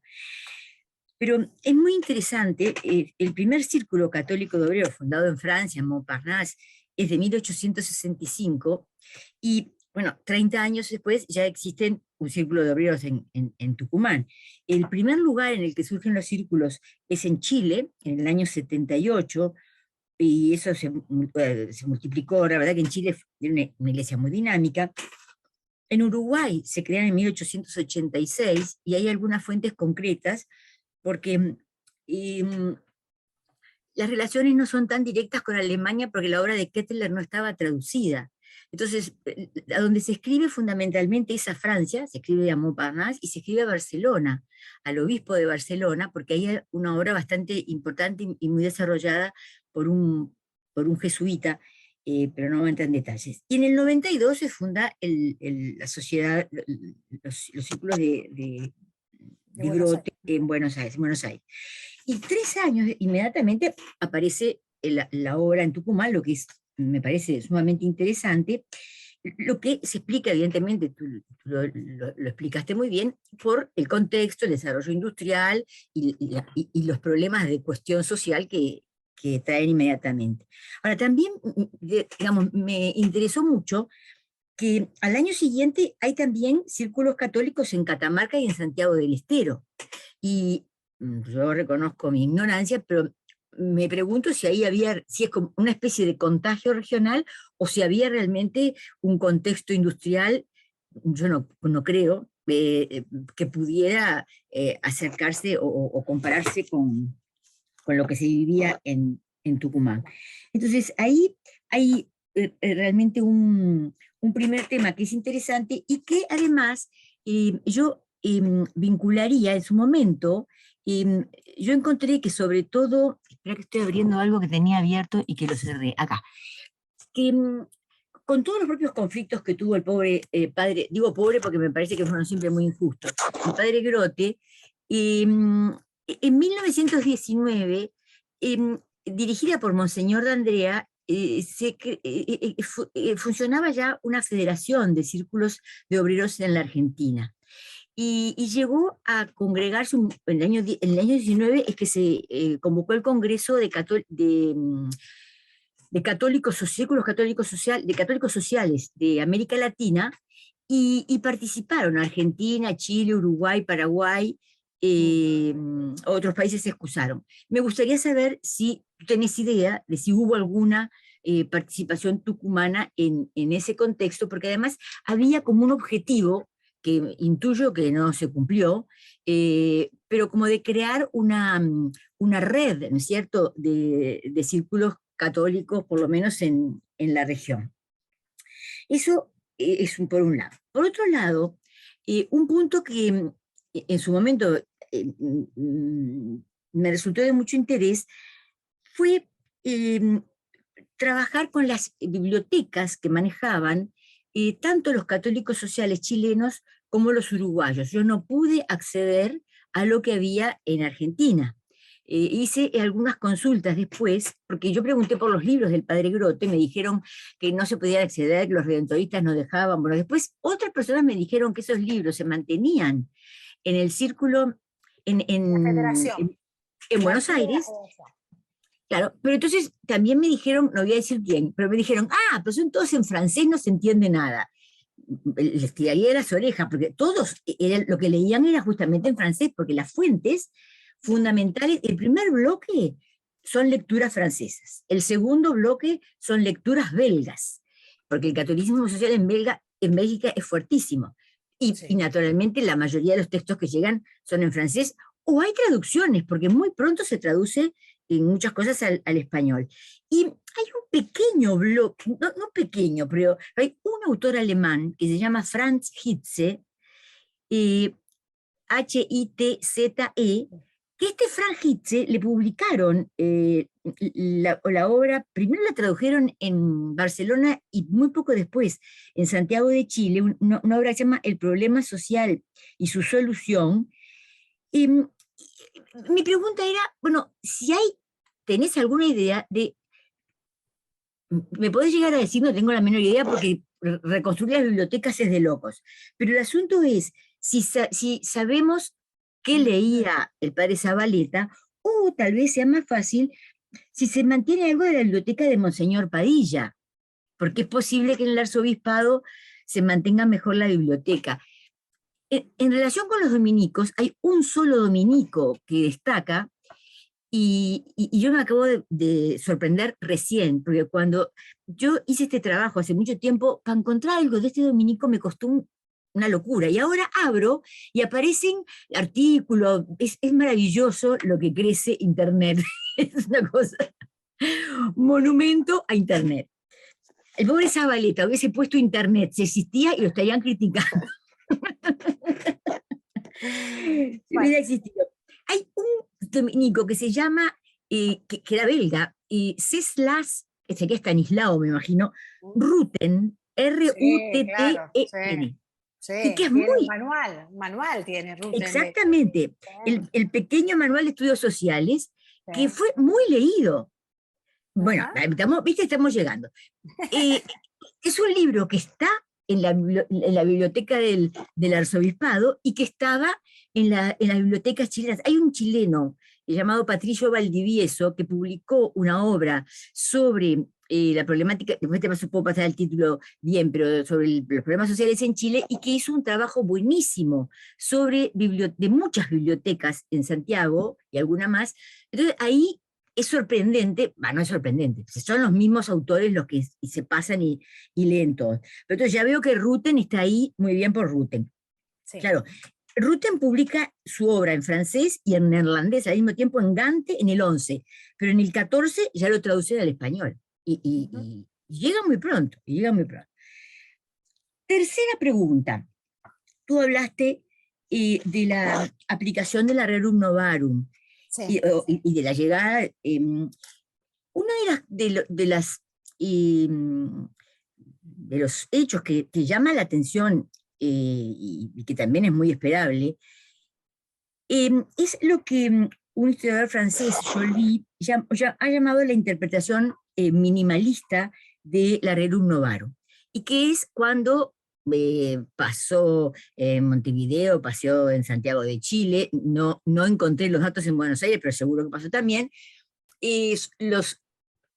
Por supuesto que en Montevideo había una industria así, ¿no? Pero igual, los católicos uruguayos lo que dicen es, sí, está todo muy bien, pero no lo escribió para nosotros. Eso es por el problema que tienen en Europa. Eso no es para nosotros. Y de hecho, eso también pasó en muchos lugares en Europa. Entonces, por eso es que este hombre, el francés, dice la interpretación minimalista. Mi pregunta es justamente cómo se interpretó en Tucumán. Si fue decir, lo escuchamos, o si fue también decir, no, en realidad esto lo escribió para los pobres franceses, los ingleses, los belgas, etc. Y bueno, y lo último que me surgió un poco del comentario de Cintia, y este tema realmente muy apasionante, que en la propia Europa, las primeras iniciativas de los católicos sociales digamos, surgen de la alta burguesía católica. Es decir, y este es un tema bastante estudiado porque además diríamos, estos altos burgueses católicos, que muchas veces son industriales y que aplican las políticas sociales en sus industrias y en sus empresas, digamos, se enfrentan al liberalismo en el sentido de decir, ustedes mucha libertad, pero no se dan cuenta que también hay un punto acá de justicia que hay que resolver, que poner en práctica, porque en definitiva lo que están, digamos, ignorando la problemática de la justicia, lo que están haciendo es potenciando el desarrollo de los socialismos que solo insisten en la justicia y se olvidan de la libertad, ¿no?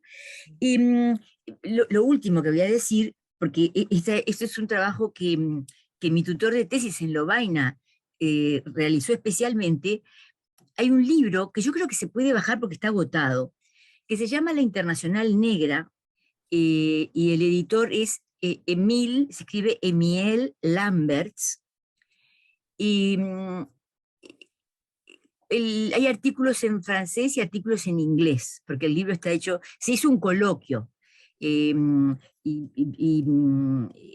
a partir de este coloquio salió esta publicación, y es muy interesante, porque de hecho, a partir de 1870, con el Papa encerrado en Roma, se crea esa especie de red de grandes laicos y muy ricos de 7 u 8 países europeos, y esos van a hacer una vinculación muy directa con Monseñor Mermillot en Ginebra, y de ahí va a venir la inspiración después, en parte, para la Rerum Novarum, ¿no? Entonces, esa vinculación con la alta burguesía católica es sorprendente y realmente muy interesante, ¿no? Realmente los sectores obreros nunca hubiesen podido ellos imponer reformas solos. Bueno, nuevamente muchas gracias porque realmente me abriste el panorama a la región. Muchas gracias, Susana. Yo voy a tratar de responder más o menos a todo lo que tú me notas que... No, pero es que a mí todo la cabeza se me movía a 1000. Me alegro, y a mí me encanta ver también esa mirada regional, porque yo generalmente, viste, en el interior, la vinculación es Buenos Aires, siempre es la referencia a Buenos Aires, y en el mejor de los casos, algunas otras ciudades de Argentina. En el caso mío, comparé mucho con Córdoba, con los círculos obreros de Córdoba y de Rosario, ¿no? Que eran dos lugares también, digamos, con un proceso de industrialización. Claro, y además porque se trabajó mucho el tema de los círculos obreros. Primero, ¿por qué se da en Catamarca y en Santiago? Por dos motivos. En primer lugar, porque forman parte de la diócesis de Tucumán en esa época. Entonces, las disposiciones de Padilla es formar círculos obreros. En cuanta disposición él pudiese, ponía el tema de los círculos obreros. Entonces, hay una bajada de línea episcopal muy clara para toda la diócesis. Pero particularmente en Santiago, que vos decís, bueno, de industria nada, están los dominicos. Entonces, los dominicos tienen esta idea que, más allá de que no haya industrialización, acercar al obrero, ¿verdad?, a la iglesia, acercarse al mundo del trabajo. No importa que no haya industrialización en Santiago en ese momento, o que no sea tan próspera como Tucumán. Entonces me parece que hay dos cosas, ¿no? Por eso una mirada diocesana, que es Padilla, que se impone ahí con el tema de los círculos obreros, y por otro lado, en Santiago concretamente, la permanencia de los dominicos. En Catamarca están los lurdistas, y ese es un capítulo aparte, que después lo vamos a hablar separadamente, Susana, porque los lurdistas en Tucumán también van a ser, pero mucho más en la década del 30, los promotores de la acción social. En la década del 30, donde tenemos un obispo lurdista, que es Barrer, y tenemos un cura, al que llaman el cura rojo, que es el padre Rive, francés, y que es el promotor de la acción social. Entonces, por eso quizá también Catamarca y Santiago son sedes donde se fundan inmediatamente círculos obreros. Segundo lugar, bibliotecas. La biblioteca de los dominicos, yo no accedí, teníamos en el archivo acceso a algunos libros, ¿verdad? Pero teníamos sobre todo el tema del archivo. No entré mucho en la biblioteca, pero de lo que pude encontrar, sí encontré Ruten. Sí, y encontré algunos otros libros de la época que se convirtieron en fuentes, que ya te puedo pasar después, que hay varios. Sí, me centré muchísimo, y esto fuera de los dominicos, en la persona de Rib, porque yo tuve acceso a la nómina de la biblioteca personal de Rib en los lurdistas. Y está plagada de temas sociales, ¿no? Sobre todo de la Universidad de Lovaina, de Freiburg, y de todo lo que es el corazón, ¿verdad?, del catolicismo social, principalmente belga y alemán, y francés. Entonces, él, como buen francés, trae su biblioteca y permanece la biblioteca de los lurdistas en el Colegio Sagrado Corazón, y había toda una nómina que yo la digitalicé en su momento, con todos los libros de su biblioteca personal. Así que eso te lo voy a pasar porque es imperdible. De los operarios, poco más sé que algunos textos que yo usé como fuentes de la cuestión social. Con respecto a otra, de cómo se interpretó, creo yo, en Tucumán, esto que vos ves a nivel regional, ¿no? Esto de los círculos obreros y la participación en ese Congreso de Trabajadores Católicos. No he visto participación de Tucumán. Ahora, no sé si no la he visto porque este primer círculo, sobre todo, que es el que funda Grote, Zabaleta en Tucumán, tiene después algunos cortes con otros círculos de la provincia. ¿Y por qué tiene cortes? Por este sesgo tan católico que le da Zabaleta, y por la autonomía que le da con respecto a los círculos de la República Argentina. Vos viste que hay una confederación. Entonces, de Buenos Aires hay una vinculación muy directa. Si bien hay una relación directa en cuanto a lo económico, etc., esa carta de Grote nos devela que Zabaleta no quería mucho la visita de Grote al círculo, a la supervisión del círculo del Centro Católico. No quería como la intromisión de Buenos Aires en el centro que él había creado en el NOA. Entonces, ahí es como para ver, pero no hay participación que yo sepa hasta ahora en ese Congreso Latinoamericano, que sí tenía registro. Creo que AUSA también habla de ese Congreso, Sí, ¿no? yo creo que lo saqué de AUSA. Sí, que estaba ahí. Con respecto a... Ay, me faltó algo. La Rerum Novarum, la interpretación de la Rerum Novarum. La interpretación de la Rerum Novarum, Padilla, absolutamente todas las disposiciones de Padilla, sí hay una bajada, no hay una interpretación minimalista, hay una bajada real de la Rerum Novarum, sobre todo por el tema de los ingenios azucareros, con dos frentes: el frente del alcoholismo y el frente de los vicios, entre los que se considera el juego. Pero el alcoholismo es el peor. O sea, hay todos unos escritos de Padilla directamente a algunos círculos obreros donde habla de esta problemática. Entonces, él se agarra de la Rerum Novarum como contexto. De hecho, Padilla tiene una vinculación con Roma muy estrecha. Padilla va al Concilio Plenario Latinoamericano, o sea, poco tiempo de ser elegido obispo. Entonces, Padilla tiene una vinculación con Roma muy particular dentro del episcopado argentino, ¿no? Porque van pocos, van creo que 5 al plenario, y él hace una bajada, no solamente de ese Concilio Plenario Latinoamericano, donde hay una dedicación de toda la diócesis al Sagrado Corazón, por ejemplo, sino también estas disposiciones de la Rerum Novarum se aplican claramente en todas las disposiciones que he encontrado en el Congreso. Hay congresos católicos en la diócesis, y en esos congresos también, la parte de asociaciones obreras, hay una bajada directa de la Rerum Novarum. Sí, mucha importancia tuvo en la provincia, se repite permanentemente, eso sí. En los discursos, por lo menos, ¿no? Muchísimas gracias. Se me ocurría también, perdón, antes de darle la palabra a Cintia, que algunos tal vez presentes en Santiago y Catamarca tenían que ver, ¿por qué no?, con que muchos obreros golondrinas provenían de esas provincias. Sí, también. Sí, golondrinas originarios sobre todo de Santiago del Estero. Sí, de Santiago a la Zafra era lo más frecuente, ¿no? Bien. Sí. Cintia, sí, por favor, Sí. la palabra. No, pensando en la biblioteca, que leían, ¿no? La pregunta de Susana. Bueno, yo creo que ahí el gran interlocutor también, Boadrón, sabemos que Boadrón es el que lleva y trae, ¿no? Boadrón está en Europa desde 1890 a 1894, está en Francia, está en Suiza. Seguramente ha leído y ha estado al tanto de las conferencias de difusión de la Rerum Novarum.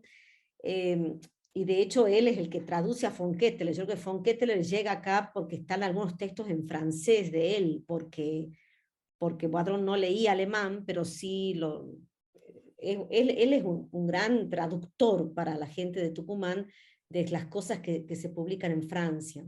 Entonces él en sus conferencias, y me imagino en las conversaciones, en los almuerzos, habrá sido quien le traduce a Zavaleta a von Ketteler.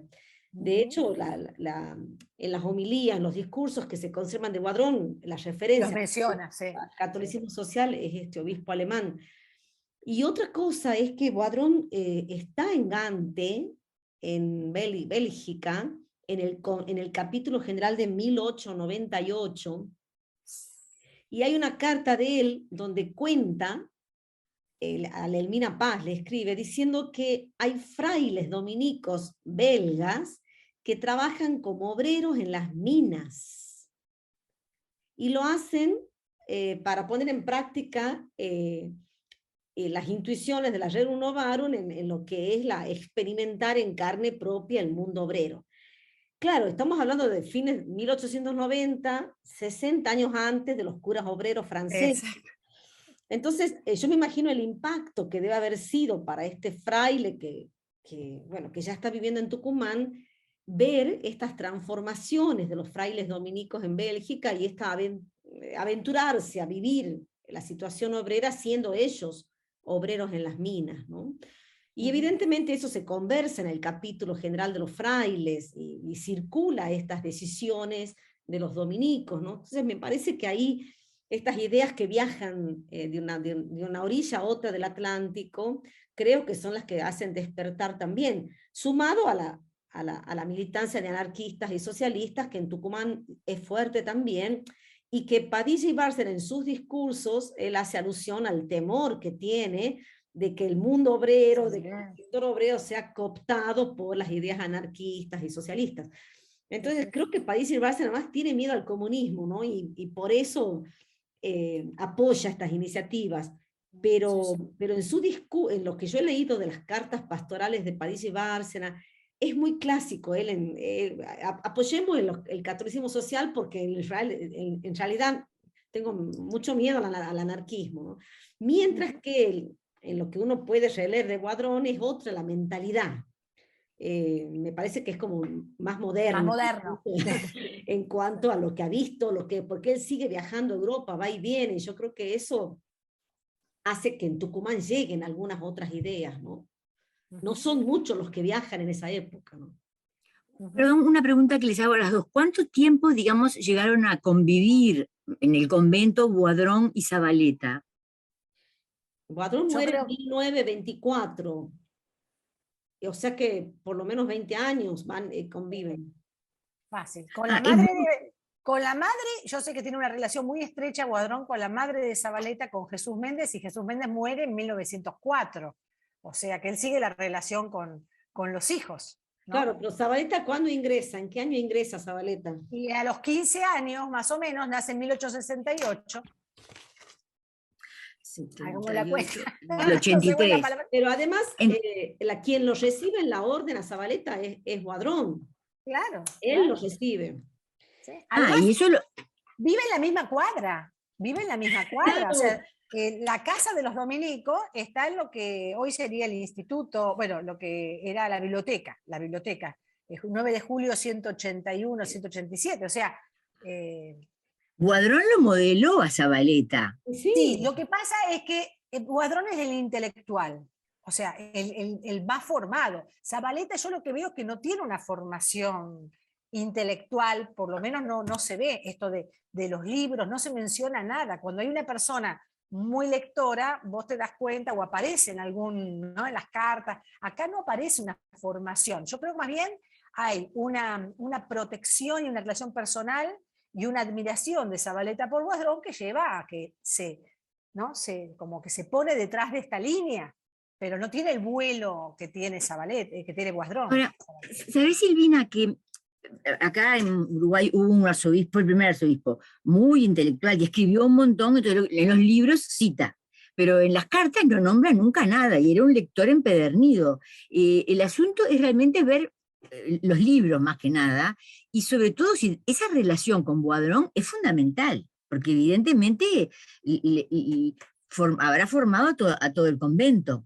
No, Con además, algunos no tuvo ningún éxito. además si Zabaleta termina pacíficamente su priorato y no lo echan en ese momento de la orden ni nada, o lo castigan, es por Boisdron. Boisdron interviene y en el archivo de los dominicos de Buenos Aires están esas cartas de Boisdron y del Consejo, donde le dan changüí, digamos, a Zabaleta para terminar en paz ese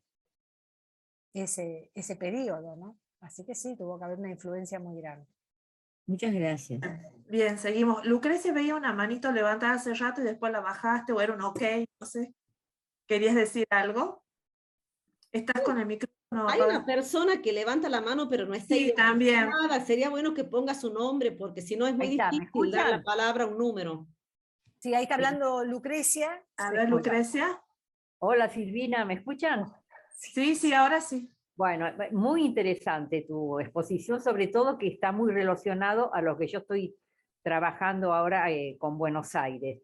Lo que veo es la similitud de que ese proceso de acción social que inicia Tucumán, que surge, bueno, como vos bien dijiste, por el tema obrero, acá no se da por el tema obrero, pero se da más relacionado con mejorar la situación de la mujer, de la educación, y que no surge de un religioso, como en el caso de Tucumán con Zabaleta, sino a través de la Tercera Orden, que fue la que nucleó en esos años un laicado dominicano de mucha relevancia, bueno, social y económica, y que fueron los que iniciaron toda esa actividad social a través de fundación de talleres dedicados a la mujer, de diferentes emprendimientos. Lo llamativo es, bueno, eso, que acá surgió desde la Tercera Orden, desde un laicado muy, con mucha gestión. Y en Tucumán, a raíz de, bueno, el compromiso de un fraile. Entonces, bueno, sería interesante también ver qué familias también laicas, que supongo ahí tenían una tercera orden muy importante, fueron partícipes de toda esta convocatoria de acción social. Sí, eso por un lado. Te voy a pasar el listado, Lucrecia. Sí, que fueron unas cuantas, ¿no? Seguro. Bueno, acá se dio lo mismo, pero ya te digo, surge a través de la Tercera Orden. Después lo que vos también dijiste de que hubo ciertas discrepancias entre Zabaleta con los frailes, acá se dio lo mismo, pero no a través de, no relacionado con la orden de predicadores, sino cuando ya la acción católica se conforma y empieza la discrepancia, tengo muchísimas disputas, entre quién llevaba a cabo esa labor, o la acción católica o la Tercera Orden. Bueno, ese es un tema también súper interesante. Bueno, y por otro lado, que sería lindo también hacer una comparación de por qué acá eso surge desde la Tercera Orden, sin colaboración del convento de predicadores, que en realidad los laicos fueron los que colaboraron con mejorar todas los conventos, las iglesias, donaciones de todo tipo, que tengo acá los listados de las actas, a través de ese laicado de familias de élite, digamos. Acá no se dio esa discrepancia con la acción católica, pero yo creo, entre otras cosas, que la comisión directiva también de la acción católica eran los miembros de la élite, que también estaban en las asociaciones dominicanas, y incluso el padre Rib es el presidente del Secretariado Económico Social. Entonces es como que, no sé si es porque Tucumán, digo, tiene esas vinculaciones tan estrechas, que la misma gente que estaba en alguna asociación estaba en varias, ¿no? Fuera del convento de los dominicos, dentro del convento hay una vinculación estrechísima entre Acción Católica y el convento de los dominicos. Mira, ese es otro tema quizás para trabajar también, ¿no? Porque... Seguro. Lo que veo es que, bueno, que esa discrepancia entre la Tercera Orden, que ya te digo, en esos años, fines del 19, hasta el año 30, a más o menos, 1930, acá en Buenos Aires tuvo mucho poder económico y social. Lo estoy viendo también a través del Colegio La Corder, ¿no? de ese grupo de élite. Y por otro lado, a pesar de que los gobiernos de esos años eran gobiernos liberales y poco relacionados con la devoción católica, desde Juárez Celman hasta Irigoyen, cómo esos gobiernos lo tomaron también como políticas de Estado, y se comprometieron. Es más, tengo presencia de Hipólito Yrigoyen en permanentes misas en el convento, Juárez Celman, en todos esos años, en donde a pesar de que eran prácticamente, además, muchos masones, cómo se asociaron y colaboraron con esas medidas, ¿no? Que, bueno, un poco la paradoja de los liberales con la Tercera Orden. Bueno, y por otro lado, bueno, vos bien hablaste de la época de Perón. Sí, lo que coincido totalmente con lo que vos decís, como que Perón no fue, digamos, original en toda esa acción social, sino que tomó de estos grupos algo que ya estaba prácticamente consolidado. Así que, que se apropió de todo de ese discurso, de ese colectivo que ya estaba instaurado. Bueno, un tema muy interesante para ver, pero bueno, ya es meterse también en un tema muy polémico, pero vale la pena porque lo veo todo, en educación, en cómo se ocuparon de la mujer, de mejorar su educación, de elevarla a otras tareas que no sean las meramente domésticas, de incluirla en proyectos de educación. Y bueno, después vemos cómo con Perón esa política se convierte en políticas de Estado y muy personalizado. Bueno, reinteresante el tema. Gracias, muchas gracias. Bien, bueno, la otra persona que había levantado la mano y que no aparecía el nombre, no está. ¿Algún otro comentario, alguna otra pregunta? Si no, ya cerramos. ¿Sí? Bueno, muchas gracias a todos por participar y bueno, los invitamos para el próximo mes, donde bueno, voy a tener el gusto de contarles sobre mis avances en la historia, en la biografía del fundador del convento dominico de San Miguel de Tucumán. Así que bueno, dentro de un mes nos vemos y nuevamente muchas gracias a todos. Gracias, Silvina. No, por favor, gracias a ustedes. Muchas gracias, que estén muy bien. Muchas todos. gracias por los aportes. El martes 4, Estela, martes 4. El martes 4. Bueno, ya agendo, ni yo sabía. Adiós. Bueno, muy bien. Muchas gracias por todo. Chau, chau. Muy bueno. Hasta luego. Muchas gracias. Chao.